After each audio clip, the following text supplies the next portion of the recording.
Welcome back. You're watching People and Politics here on AM Live. Now, the government has launched the induction program of a Cuban medical specialist at the Kenya School of Government. The 100 specialists will be deployed to the 47 county governments. Kisumu County Governor Professor Peter Nyong'o said Cuba has one of the best functioning health sectors in the world. The Cuban doctors will pass on knowledge and experience to their Kenyan counterparts for the period they will be in the country. The decision on whether the Cuban doctors will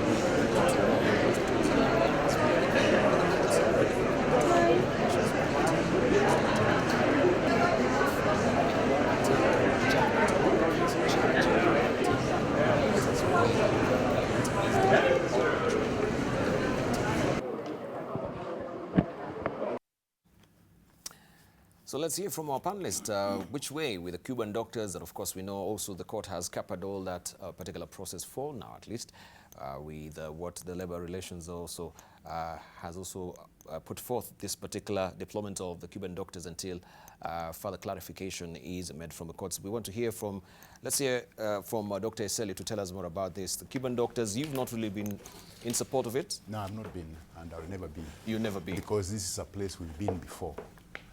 At one time, the then President Moi imported Egyptian doctors. Egyptian doctors. And they came in here, did a little bit of work, and all went into private practice. Right now, there are very rich doctors in this town of Nairobi.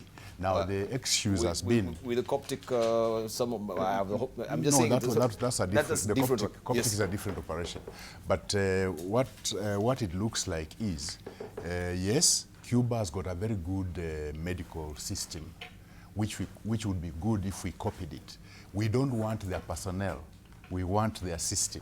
So it was asked to send people there to study the system, review our health laws, see if we can tailor them to the Cuban system. Remember, Cuba is communist, we are not. So this is a different kind of environment we are talking about. The question has been that Kenyan doctors don't want to go into the deep rural areas, but then that's the excuse for bringing the Cuban doctors. But when you look at where the Cuban doctors are being posted, it's not even deep in the interior either. Yes. Then the other thing is we have unemployed doctors in Kenya. That's a fact that we can't escape from. So why are we importing doctors yet ours are unemployed?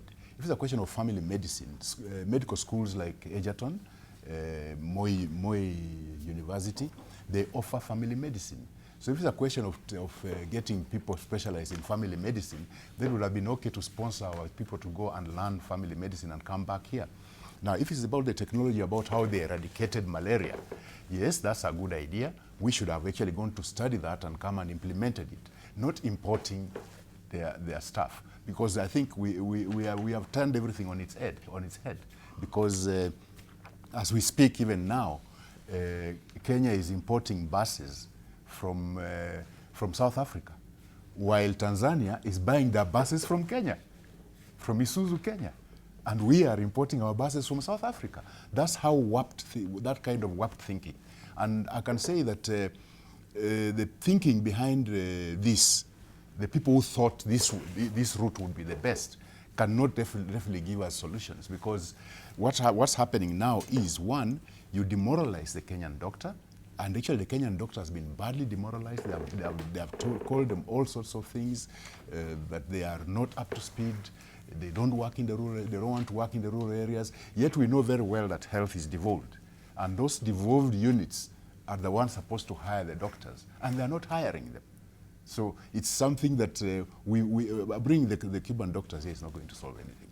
It's not going to solve anything, because remember, the Cuban health system is not highly technological. It depends more on primary health care.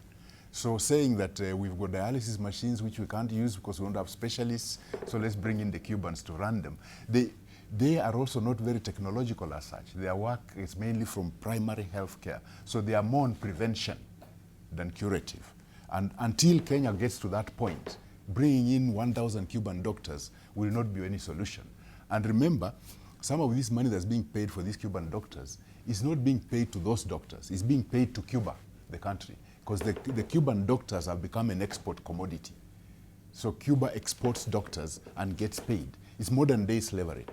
And we are actually condoling that, accepting that.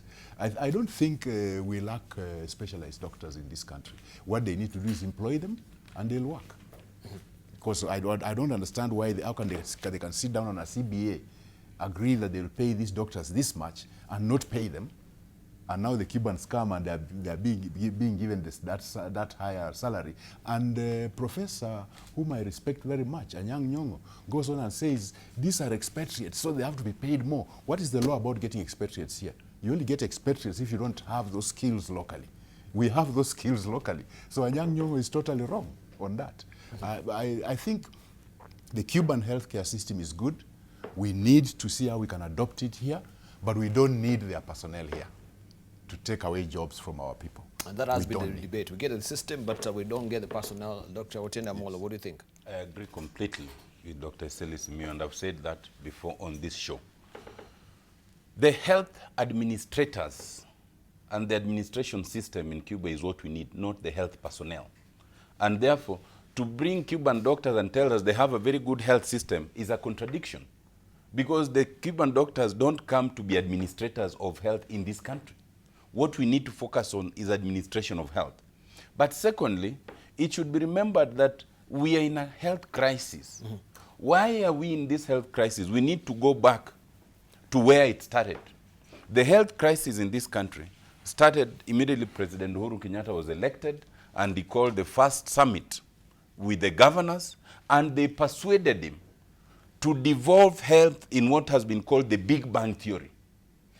First of all, health is not a devolved function. We need to debunk this. If you look at the Constitution, what is devolved to the counties is primary health care and county health facilities, not the entire edifice of health. But we decided, the government at the time decided to devolve the entirety of health, and that's where the rain started beating us. And not only did they devolve it, the Constitution had allowed up to 3 years to transfer devolved function. But in this one, it was done as a big bang. So what then happened is that the initial county governors wanted health devolved because it has a lot of money. And once the money came to them, instead of spending it on health, they found other places to spend it on, which one could give them money, lose change. Mm-hmm. Two, could give them political mileage. So you could find there's construction across the board of health facilities, but no posting of health personnel, no taking of drugs. That's where the rain started beating us. So to tell us that now we bring 100 Cuban doctors to solve this problem is wrong. Secondly, there's in this country, in fact, in south of the Sahara, Kenya has one of the most specialized medical forces in terms of specialization. If you look across East and Central Africa, you will find a lot of Kenyan doctors working all the way from South Africa to Botswana to Tanzania, all the way here. So we actually are in a position to export specialization rather than to import. But so you can't bring 100 Cuban doctors, pay them more than even the members of parliament are being paid, and people cry about how much members of parliament are being paid every day. Yes. And then you have doctors in this country who are unemployed. The last contradiction is this. As far as I know, the practice of medicine is highly private and confidential and requires a lot of confidence. When you go to see your doctor, you want to communicate directly. A lot of these Cuban doctors, and I've heard them speak on television, can barely speak English. Mm-hmm. And now you are telling us that you're taking them to the counties to speak to the grandmothers and some of those people who, like where I come from, Kiswahili is already a problem. Now, you've brought people who cannot speak any Kiswahili, cannot speak any Luo, and you want them to treat my grandmother from Katwenga, and you are telling me that that is how to solve it, surely. It's outrageous. Let's hear from Watagi before we come to you, Jacob. Dibal, when contributing to this discussion before, I drew a comparison between an experience I had some times back when I visited one of the very renowned health facilities in this country. That's Kijabe Mission Hospital, which falls in Kiambu County. And when I visited this Mission Hospital, one of the outstanding things that I noticed is that they have played such an important and pivotal role of training so many of our local doctors to conduct very complicated surgeries. And the model that we're using, or they're using, is that they have a few practitioners who are professionals, very, very, very good at the job. And they have the facility there, and they have been calling doctors from all over the counties, including nurses, and conducting training there, and then sending out those trained doctors to health facilities. And I thought that was a very good model. Indeed, if that is replicated in many places, and Debal, there is no doubt, if you ask anybody from this country, indeed when I was there were patients from Malawi who had come to Kijabi. There were some from Congo who were speaking in that time when I was in Kijabi, and telling of their experiences and how they enjoy the facility and how it has helped them. What am I saying? What I'm saying is this. Assume that that model was replicated 200 times over in Kenya. Then what would we get? And the way I look at it is, if you're talking about 200 doctors from Cuba, you're not looking at necessarily bringing in an entire solution to, or complete solution to our medical requirements, especially in terms of dispensation of the practice itself that is in treatment. And probably the way we need to look at it is this, that other than, if you looked at the scenario how you'd be asking, if you have 30,000 doctors in Kenya, is it easier to take them, or trainees for that matter, to Cuba to learn, or would it be easier to bring 200 to Kenya for them to teach the 30,000? And in my theory, I would be thinking that it would make more sense. Indeed, it makes more sense if you bring those few, get them distributed around the various units in this country, and let them be sources of training at that level. And then they can impart the knowledge that they have until their time runs out. I mean, probably I believe that they're not being given employment for life. They're here probably on contract. But we've just had a case scenario from what Eseli is saying about the Egyptian doctors. Let me finish, and then you can ask the questions that you want to ask. See, in terms of the theory of technology transfer or knowledge transfer, what is a better model? That's what I would be asking.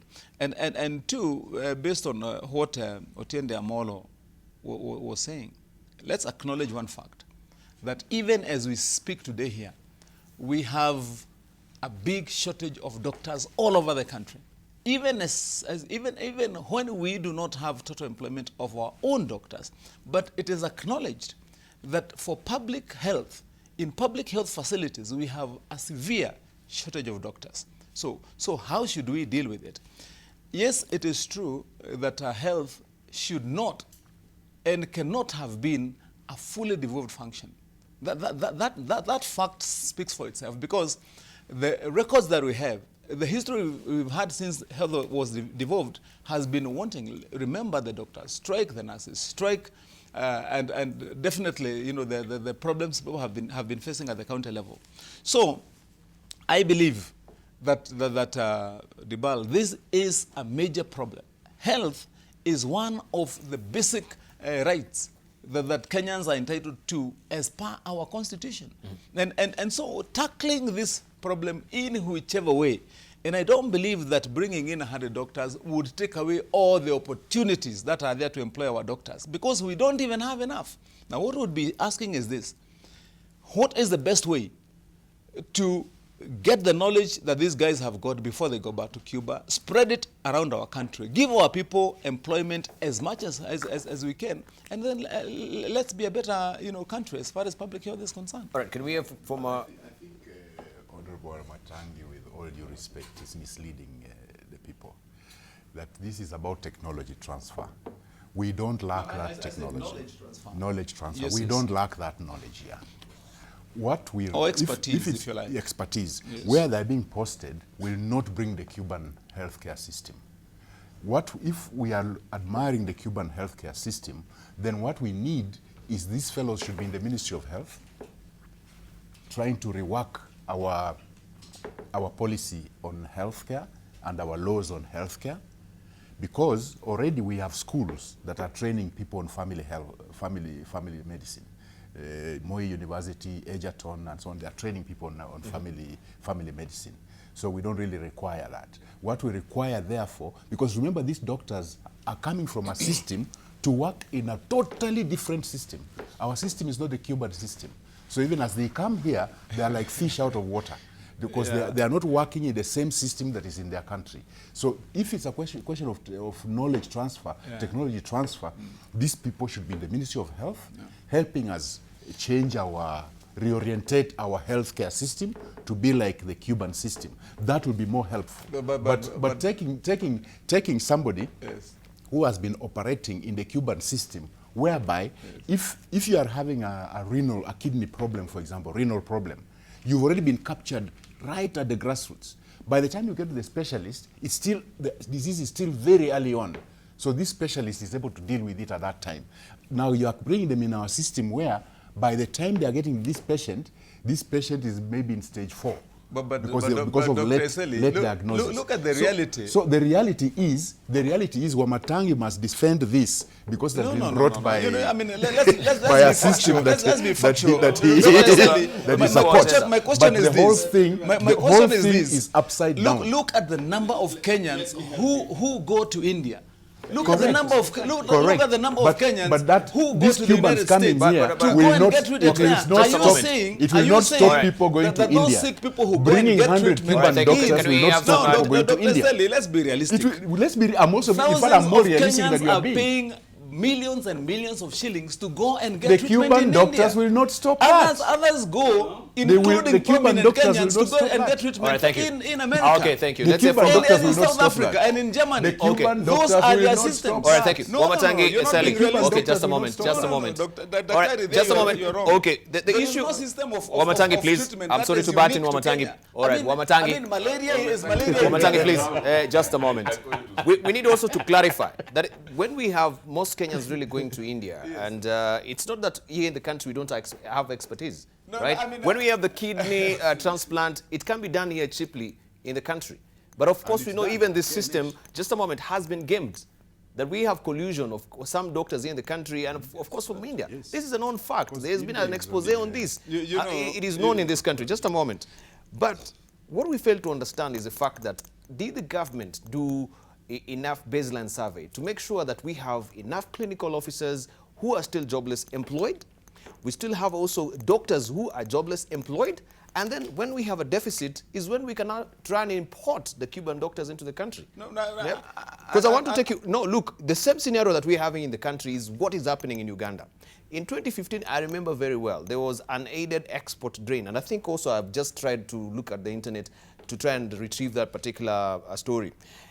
Uganda still is actually trying to get also Cuban doctors. But in 2015, if my director may just pick up on this, from the Mail and Guardian, I think this was March 2015, it says this, that a court ruling on the controversial export of nearly 300 Ugandan doctors to the Caribbean was postponed as Uganda defended the move, bizarrely claiming it was simply trying to help prevent those seeking greener pastures from ending up in trouble. Uganda's government drew flack after it recently advertised post for 283 local health professionals to apply for jobs in Trinidad and Tobago. Now they're exporting their own doctors to these Caribbean nations, and now they're importing Caribbean doctors to Uganda. You see the ball. Here is where we fell as Africans. You see the ball. If I can just can we hear from Jacoyo, then we come to you. Yeah. We'll come to you. We give you enough time. Jacoyo, please. Wamatangi, on this one, I'm on your side. Just don't be agitated. Just relax. You know, Wamatangi has just said that we have thousands of, in fact, the last time I checked, which is like a month ago, there were nearly 16,000 Kenyans seeking treatment from India. The only problem with this, Dr. Eseli, with this Cuban thing, is that it contradicts the way we currently or presently understand the practice. Because if you go to a hospital in Siaya, the Siaya District Hospital, for example, you don't need the Cuban doctors. These are specialists. It would make more sense for the government to have put them in referral hospitals, because that's where the national government has powers. You know, when I became an MP in 2002, Siaya District Hospital had only one doctor. And I made several trips to the Minister of Health, Honorable Charity Ngilu. In less than a year, we had 13 doctors, and things stabilized. So why is it that Siaya Hospital today does not, under the governor, does not even have a gyno, for example? It means it is the county government is incompetent. What you people are trying to talk about is there's so many things that we need to fix. But the fact that we don't have a doctor in Siaya does not mean we shouldn't have a doctor in Kenyatta. There is an issue of even proper competence. For example, you cannot have a hospital where lactating mothers are raped. Here we go. Hands up for your a leg injury, you sedate them, then you do a brain surgery. I mean, what is that? Where is that doctor? Why is the medical fraternity to condemn that thing, so that we can know that that is an exception rather than the rule? Let me just tell you, I've been to Cuba, and I said last week, I don't want to be an apologist for the Jubilee government, but I think this Cuban doctrine thing is the best thing Uhuru Kenyatta has ever done in terms of I just hope they could use them in referral hospitals. Why is it that the hospitals, why is it that people are leaving Kisumu to go for treatment in Kakamega? It's just because of Paranya is competent. So what we're dealing with here, we can use these doctors. And I want to disagree with my friend, Dr. Iseli. When he says that Cuban health system is not mechanized. No, I didn't say it's not mechanized. Yes. I said the excuse that has been used, yes, that they are bringing them because they have now brought equipment which is lying idle. But their system starts from primary health care.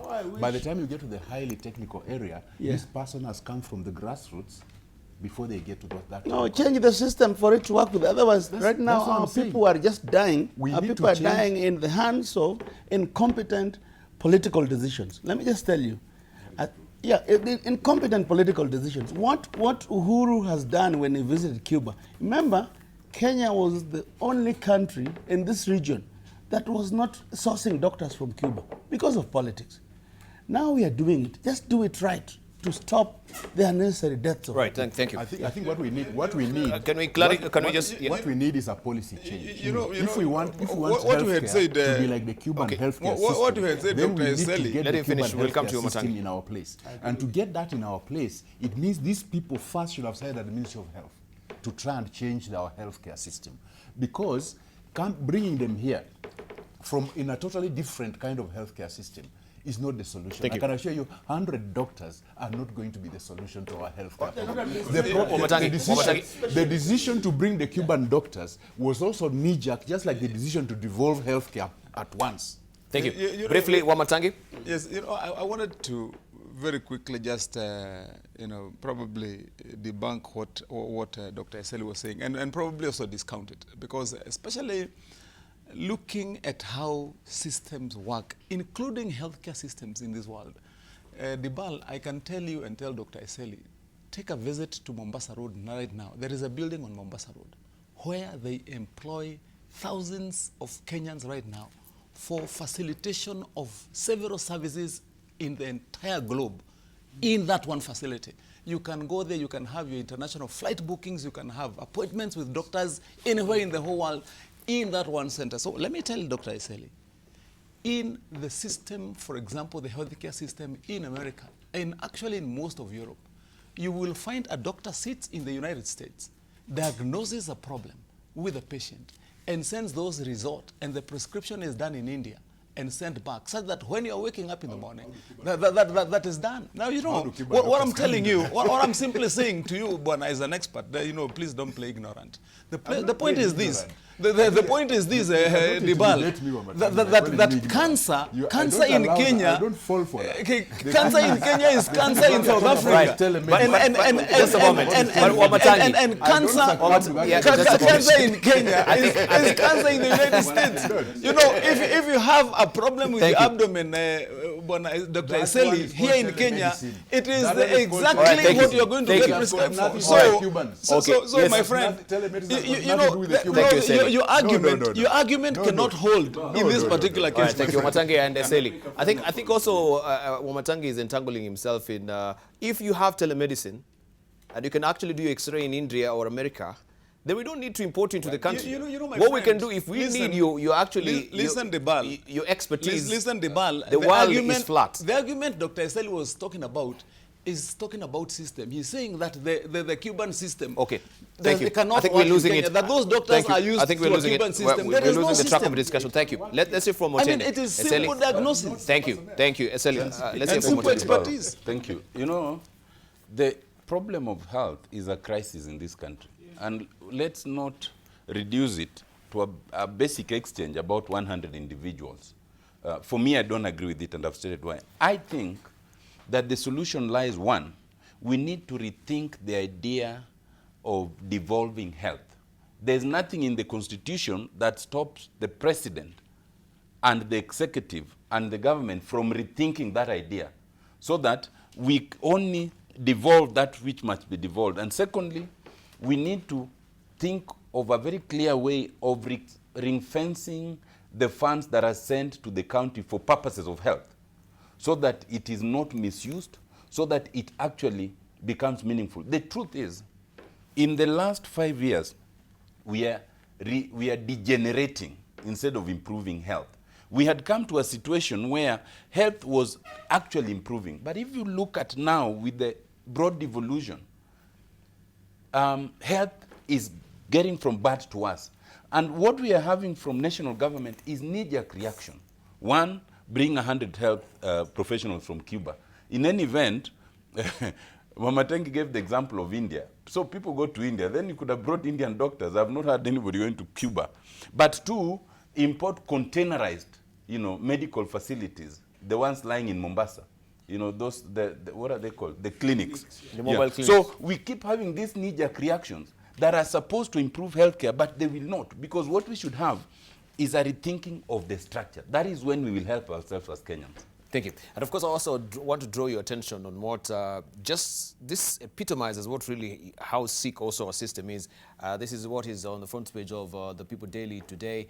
And it's talking about, if we may just put it up, sick doctors. A sickening tale of, not sick doctors, but sickening tale of 23 billion shillings medical kits. And the MPs are querying why private firm is paid 100 million shillings annually to monitor equipment instead of Auditor General, and the full scoop of it is on page 6. Maybe, Eseli, you can tell us more about this. Are you aware about this particular medical kits? Yes. What is happening with the medical kits? With this so-called leasing of equipment, medical equipment service, this equipment that has been leased and put in various hospitals, yes, where they flipped the model again. Because the model of leasing, usually, you lease the top-end equipment like CT scans, MRIs, because those ones technology changes very fast. But in our situation, we flipped it over. We are buying the top-end equipment like CT scans, MRIs, and then we are leasing the low-end equipment like operating tables and things like those. So now they have hired a team that actually monitors to see how this equipment is being used, instead of using the Auditor General, because actually it's supposed to be a kind of value for money audit, to see a performance audit. So this performance audit is being done by private auditors, not by the Auditor General. That is where we are saying it's a bit interesting, because performance auditing should be the Auditor General's work. So if we wanted to see whether the MES program is working well, then we needed a performance audit to be able to know, like there are places where this equipment is and is lying idle, either because there are no personnel to run it, and even if there were personnel to run it, perhaps they might not be, because you see, why aren't you getting the reports then from these particular private firms? Yes, we know, and this has been a discussion that yes, we do have equipment which are being listed right now. They've not even been unpacked. Correct. They're actually in the stores, right? Some places it's lying idle. Maybe it's in a hospital that doesn't have the requisite personnel to actually use it. And I dare say that the next big scandal is the MES, Medical Equipment Leasing Program, because it's billions and billions of shillings that are being pumped into that program, which was supposed to therefore take healthcare, equip the outlying health facilities, which is a good idea, but it was flipped. We flipped it over. That equipment, from the kind of money we are paying, we should have bought that equipment, and then we lease things like CT scans, MRIs, and those high-end equipment. But now we are leasing this low-end equipment at a huge cost, and this huge cost has been passed on to the counties, so that the counties, for example, are paying for this leasing. Dr. Sally, make me understand. Is this part of a leasing that we had the national government, coming up with the equipment, yes. the radiotherapy equipment? Not radiotherapy equipment, but they have equipped some hospitals with ICU beds, hospital with the dialysis equipment, theater equipment, and things like those. So what happened here is that we leased things which we should have bought, because those are things that you buy. You lease the high-end equipment, but in this case we flipped it over. It's so fallacious. We flipped it over such that the high-end equipment, the technology changes very fast, like CT scans, MRI scans. Yes. Those ones we are buying. Yet the low-end equipment, that technology doesn't change so fast, we are hiring. So we are leasing rather. So what happens is that at the end of the leasing, of course, then the equipment will revert back to the owners. But I think it's something that I'm saying. The thinking that came up with this cannot be the same thinking that will get us out of it. Yeah, but yes. Let me just weigh in. It's kind of sad because if I remember correctly, Dr. Eseli was in the Health Committee of Parliament. You still are. So for you to come on TV to sound like you are apologizing or you feign ignorance, it's not good. No, let me just say this. I'm not feigning ignorance. No, let me just say this. If you go to the committee records, right from the inception of this, you'll find my opposition to the whole thing right from the beginning up to now.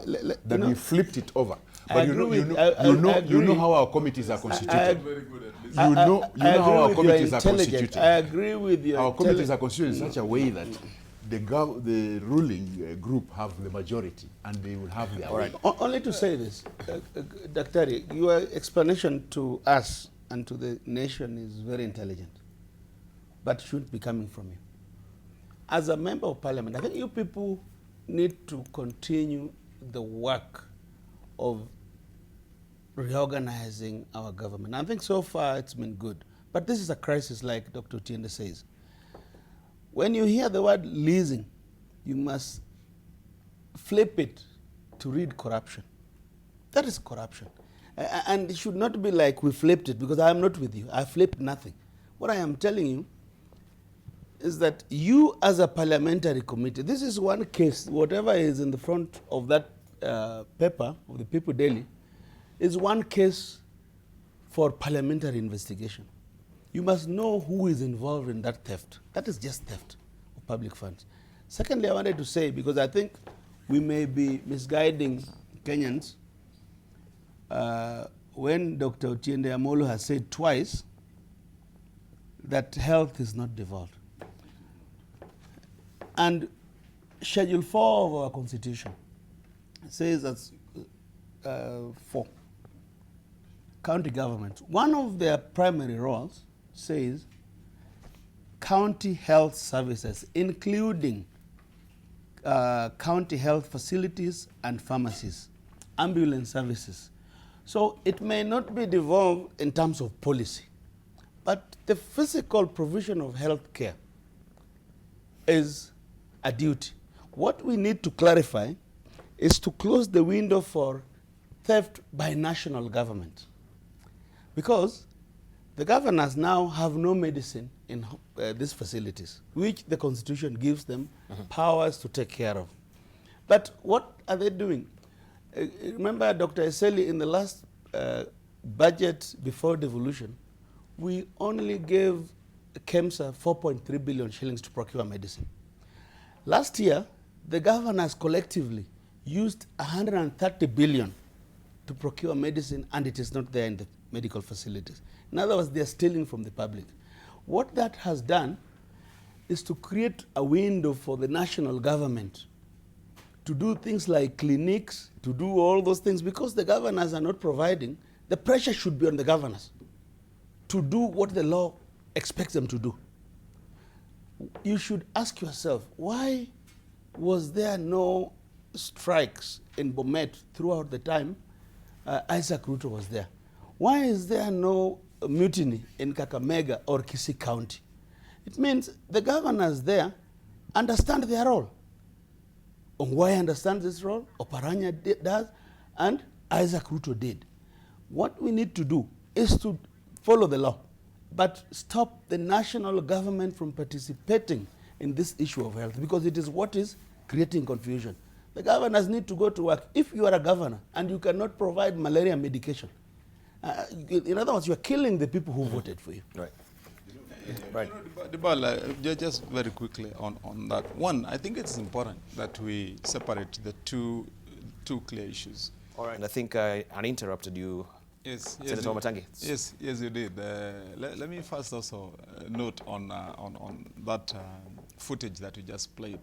Is if my memory is right, Kim Jong-un must be young enough to be Trump's son. Is that right? Yes, yes. I mean, so that's why maybe you used to call him the rocket boy. Yeah, I mean, really. The rocket I mean, man. it's like a meeting between a father and his youngest son. and so I was just wondering, you know, how would the debate be tilted? Because it would almost be natural that Trump would be, you know, looking down on Kim as just a youngster, you know. I mean, really. Son? Yeah, but then the other thing that's interesting to note is that Kim Jong-un looks like he rides in a Noah. I don't know whether you saw that, and that would be a good lesson for most of the African leaders to see that you know. I hope President, I think I saw him getting into a Noah, and that's what is normally driven by salesmen around here in Kenya. And I mean, of course, not to mean anything against salesmen. The point I was trying to make here also, Dibal, on the health facilities debate, and especially the leased equipment, was I wanted to be clear that we would need to separate the two. First, on whether the leasing and deployment of this equipment to counties has made a difference. And my answer is yes. I think it has made a major difference, because there are various diseases and conditions which can now be diagnosed and treated at county level in some of the most remote areas of this country. Hitherto, or before, that would not have been done. I believe in that, on that front, we can say that was good progress. Two, then it's on this question of what you showed there as then another issue on the monitoring of the equipment. And I believe probably the issues to find out, or the matter to find out, is what is the professional or the expert content of whatever monitoring that would be. Because if it was not really based on either maintenance of complicated equipment, or either it's servicing and so on, that is included in that monitoring, then definitely that would become a very big issue. Thank you. And become very scandalous. If right, it was. thank you. But I don't have the facts. What I believe is, on that question that you're asking here, Dibal, on really the larger effect of this leased equipment and its use and effect, I wish, because I normally see you hosting Governor Nyong'o on Mondays, and he has been a Minister of Health also in this country. I believe he would be one of the few people who can shed a lot of good light on this. Myself. As a journalist, can Well, I shed I'm just a conduit. I don't hold any opinion. No, but you know, you hear so many things at the same time. Yes. I mean, from so many opinions. Maybe your view could be contaminated. Can you weigh in on this debate? Yes. But also directly answer my friend Jacoyo Mideo, because we need to put this to rest. But starting with that picture of the two presidents meeting, I think it's an interesting one, because I think these are two bellicose and belligerent presidents. Yes. And their meeting is one that would be interesting to see how it goes, especially because President Trump has also shown that he is no respecter of previous agreements. So I don't know how that turns out. On the health issue, we need to just be very clear. The Constitution at Schedule 4 gives only 3 functions to the counties, and that is running of county health facilities, ambulance services, and promotion of primary health care. That is all. If you therefore want to understand how it works, you ask yourself, do those 3 represent the entire health sector? And the answer is no, because even the county health facilities is not defined. And the intention was that the county, what constitutes a county health facility, will be defined by national government in a national health policy. As we speak, there is no national health policy. When we were writing the Constitution, the contemplation was that because health is so primary, in this policy, most of what previously was called the provincial health facilities, you know, I don't know, level 5, level 4, all of them would be recategorized as national health facilities. So that they serve everyone nationally. In each county, at least, you would have 2 or 3. Now, when you come to Article 186, then it clearly tells you in Article 186.3 that any function that is not specifically devolved, by default, is a function of the national government. So anything that is not among the 3 is a function of national government. I mean, what is ambulance? Provision of ambulance services. What is primary health care? So you find the counties have very little in terms of devolution. What now we need to do is come to Article 187 by way of solution. Under Article 187, it contemplates that even where a function has been devolved or not, the 2 levels of governments can sit down and agree that this one, let us leave it to the county, or this one, let us leave it to the national government. That's what we need to do in the edifice of health. Lastly, coming to the question of leasing, I agree with Jacoyo Mideo. This idea of leasing is a scandal in itself. And you know, now we are not just leasing this health equipment. You must remember that we are in a situation where a substantial number of GK vehicles are actually on lease. I think including those of the police. And we need to ask very fundamental questions. How are these procured? At what cost? Who is this who can bring an equipment that is heavy and labor intensive and lease to a government unless they are assured that this government will continue leasing until that equipment is obsolete? Because otherwise, where will you take this equipment? So for me, it's a complete scandal.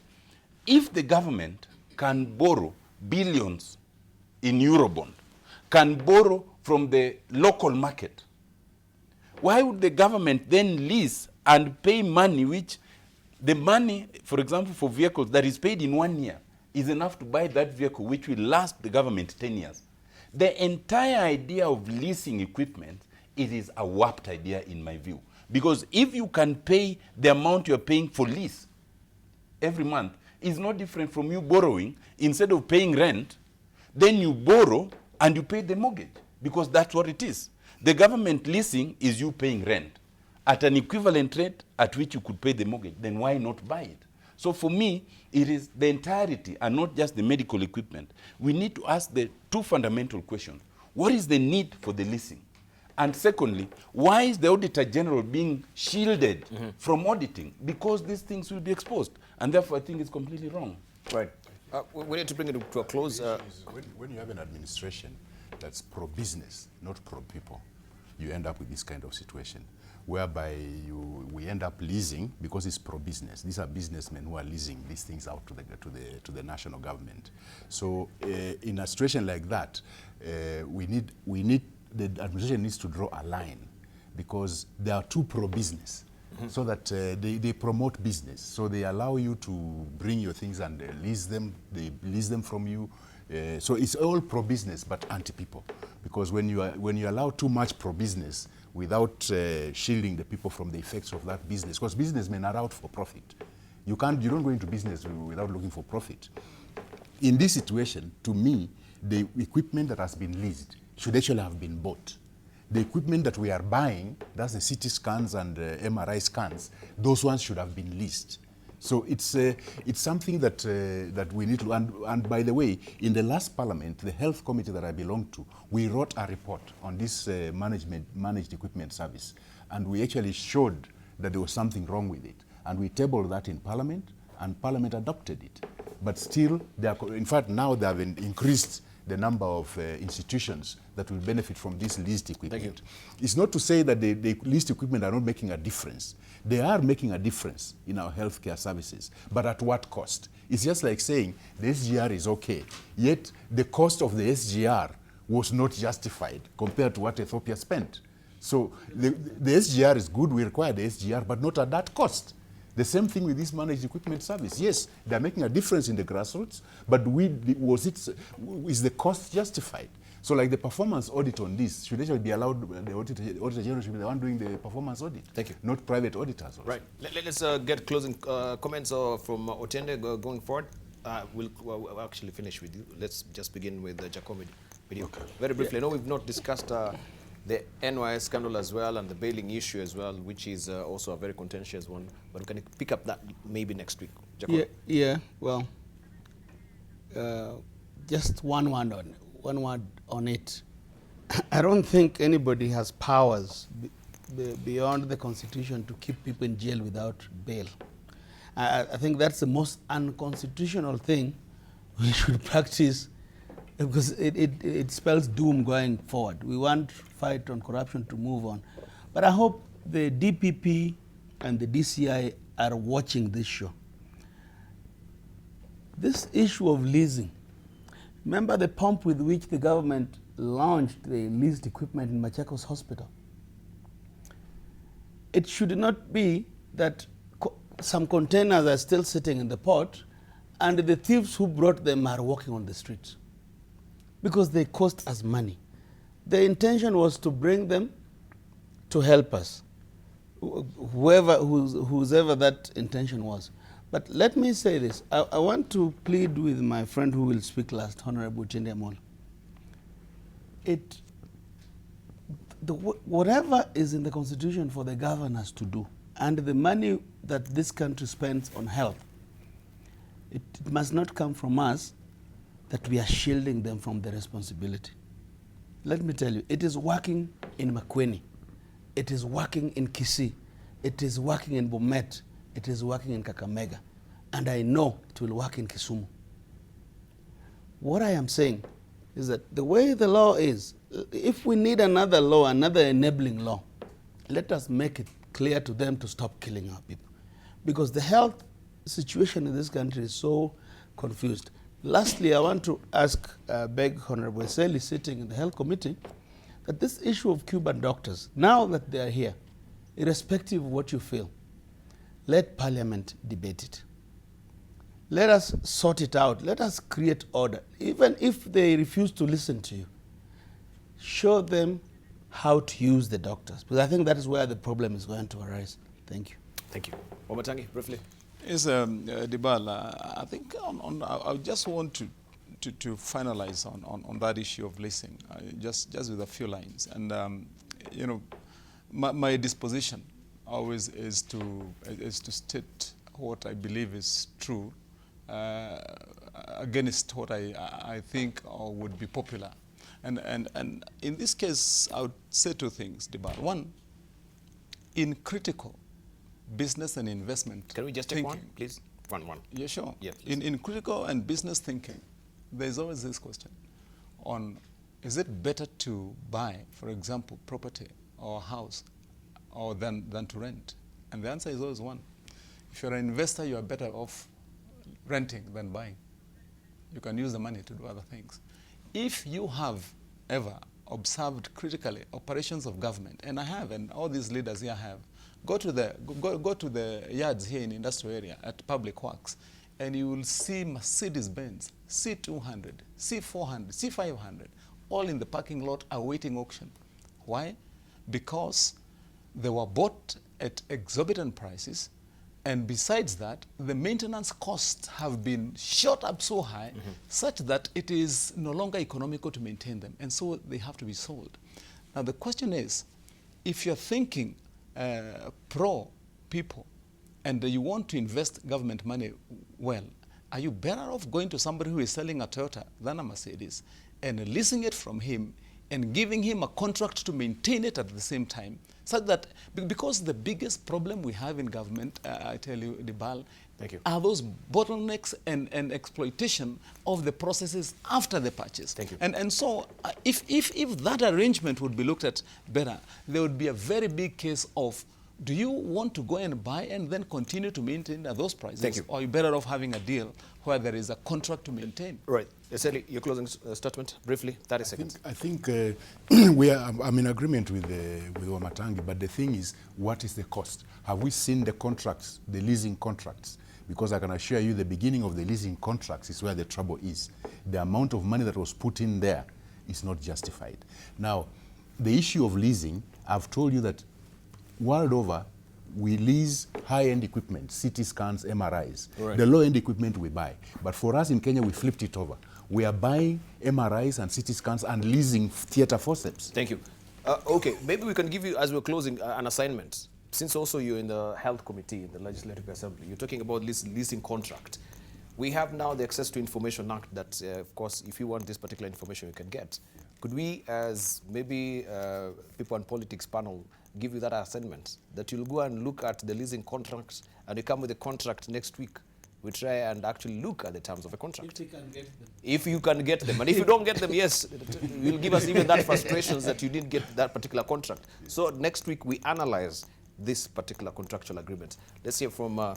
Yes, I'll give my last word. But as you give Dr. Eseli that assignment, in most countries where there's Access to Information Act, the ones who usually use it the most are journalists. Let me challenge Kenyan journalists. Why are you not using the Access to Information Act? Because, yes, that all the world over, that's what happens. But let me give my closing statement. I think, and I agree with Jacob Midio, the newly found impetus to fight corruption and impunity is one that must be fought within the law. You do not fight impunity by employing impunity, and that's what we are starting to see. And unfortunately, when the investigator, the prosecutor, and the judge speak the language of the hangman, then you are in chaos, and that is a danger in itself. I think we must fight corruption, but we must do it systematically, because if we nurture what the judiciary is starting to allow, it will backfire on us.